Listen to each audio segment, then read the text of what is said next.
Well, good evening and welcome to Spicer and Company. I'm Sean Spicer. And I'm Lindsay Keith.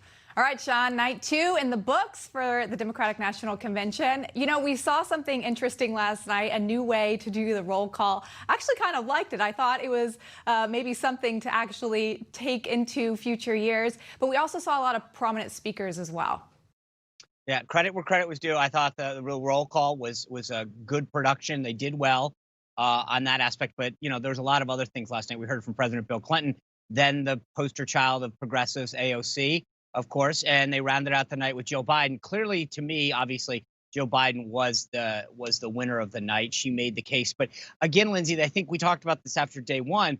It took a lot to get there, right? So you had to stay up late. You had to go through all the other stuff to get to it. And there really wasn't a lot. I thought Bill Clinton fell flat. He made some kind of silly arguments that I thought were not the strongest. And it wasn't exactly, Rod Blagojevich the other day, the governor of Illinois, said, when you're in glass houses, you got to be careful how many stones you throw. And I thought the idea that Bill Clinton was talking about conduct in the Oval Office might not have been the smartest line of messaging. Yeah, it seemed a bit odd coming from him. And I even heard on some of the mainstream channels saying people were surprised that he was even on the speaker's list with all this Me Too stuff. But that's why he was in the 9 o'clock hour and not in the 10 o'clock hour like we saw. But to your point, I do think that it's difficult to ask East Coast people to stay up till almost 11 o'clock to watch the main event per se. Although I agree, Jill Biden did an awesome job. I thought they did well putting her in the classroom and made her feel very relatable. Like the kind of, first lady you would want her to be, sticking up for kids. We saw Michelle Obama in a very prominent role, what she did with schools and bullying and her position on food and healthy eating. So I thought it put her in the kind of position that you want to see a first lady in. So I thought they did really well with that. All right, well, let's bring in one of those East Coast people that probably stayed in late. Congresswoman from New York, Elise Stefanik. Congresswoman, welcome back to the show. Great to be with you, Sean.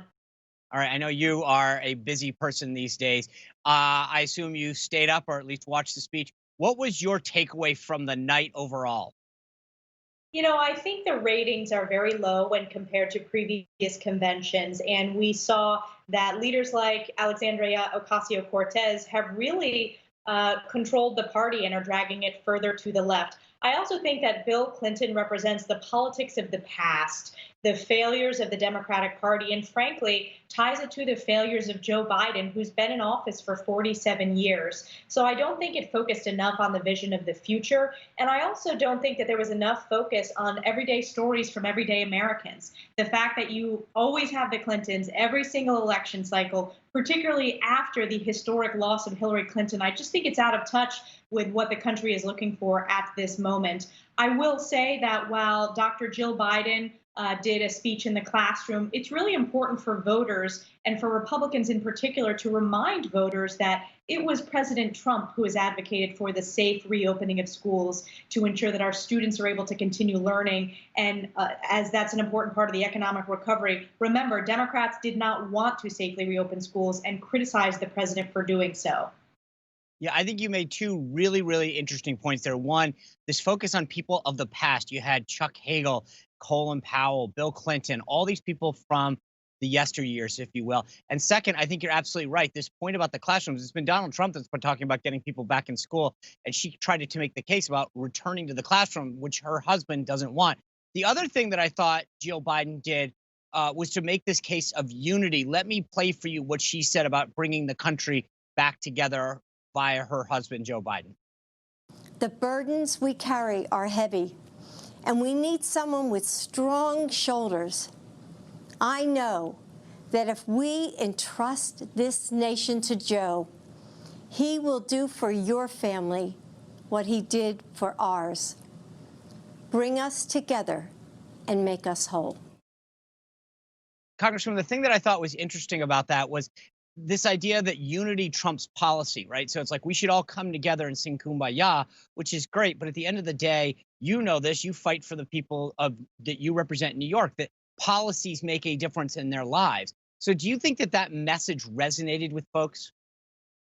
I think it's very disconnected with what people are seeing on their TV screens every single day. So I think silence is deafening. We are seeing that in cities that are led by Democrats across the country, historic numbers of rioting and looting, destruction of private property, targeting local law enforcement. The Democratic Party owns that because their leaders have failed to condemn that. And that includes Joe Biden, and Dr. Jill Biden didn't touch upon that in her speech. Also, it's really important. I think if you look at recent polling, overwhelmingly Americans, and this is millions and millions of Americans who support President Donald Trump, don't feel comfortable saying so in a public place. That is not unifying. That is not unifying from Democrats who belittle those that are standing up for their values, for what they believe makes this country great, which is the fact that you have freedom, liberty, protect and preserve the Constitution, and support this president's policies. So I do think that silence is deafening in this case, and certainly it didn't resonate with what people are seeing play out on their screens. I also think that the comment about strength, if this is a question of who is going to be a stronger president, just in terms of standing up for American values, President Trump overwhelmingly wins the issue of strength. You know, I mentioned this at the outset to Lindsay. Do you think it was? Let me play you first what Bill Clinton said about the Oval Office, and then ask you the question on the backside. At a time like this, the Oval Office should be a command center. Instead, it's a storm center. There's only chaos. Just one thing never changes: his determination to deny responsibility and shift the blame. I think two things jumped out at me there. One, does he really want to talk about what you should be doing in the Oval Office, considering his personal behavior?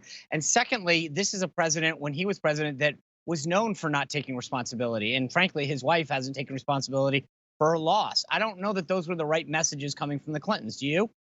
They were absolutely the wrong messages. It's completely tone deaf, particularly to hear from President Clinton about conduct in the Oval Office. It's frankly inexcusable. And as a woman myself, his actions in the Oval Office are disgraceful, and he shouldn't throw rocks from glass houses. President Trump has shown strength from the Oval Office. He's focused on his record of results. He has been integral in delivering the largest economic recovery, the historic efforts to ensure that we have the most tests out of any nation in the world as we work to beat COVID. So yes, it was absolutely tone deaf hearing that from former President Bill Clinton. Again, it's the politics of the past. It's the politics of broken promises. We need to focus on the future, standing up for values of everyday Americans. Speaking of the future, night one, big takeaway, I think, was Michelle Obama. Night two, Joe Biden. Tonight's Kamala Harris. You have been a big proponent, recruiter of bringing more women into the fold, very successful at doing that this cycle. What do you think about how the Democrats have portrayed women over the last few nights, including, what will likely be tonight as well? Well, Democrats attack Republican women viciously. When it comes to the choice of Kamala Harris for vice president, I think it's important that we look at her record. She was the most liberal U.S. senator in 2019. She supports Medicare for all. She supports cutting funds to law enforcement. She supports assaulting our Second Amendment and constitutional rights. So she has a record that's out of touch with swing voters across this country. Republicans do have incredible women who are currently serving, whether it's our governors across the country, whether it's our congresswomen or senators, but we also have amazing candidates, the highest number ever of Republican women who will be on the ballot running for Congress and Senate this November. And those candidates support President Trump. In my district, the majority of women voted for President Trump. So again, it shows this disconnect between how the media covers these issues and what is really happening on the ground. That's so important. Congressman, thanks again for joining us. Hope to check in with you soon. Thank you for being here. Thanks, Sean. All righty. Just ahead, we're going to talk to Trump campaign pollster Jim McLaughlin about how last night's DNC will affect Biden's campaign going forward. Plus, we have a congressional candidate on the show with a powerful new campaign ad that's gone viral. Take a look at this. I'm Kim Klacik. This is Baltimore, the real Baltimore. This is the reality for Black people every single day. Crumbling infrastructure, abandoned homes, poverty, and crime. Baltimore has been run by the Democrat Party for 53 years. What is the result of their decades of leadership? All right, I can't wait to talk to her about this ad. It has gone viral. The president's already retweeted it. And then we'll discuss the narrative of female empowerment at the DNC with Princeton professor Lauren Wright. All that and a lot more. Spicer and Company is coming right back.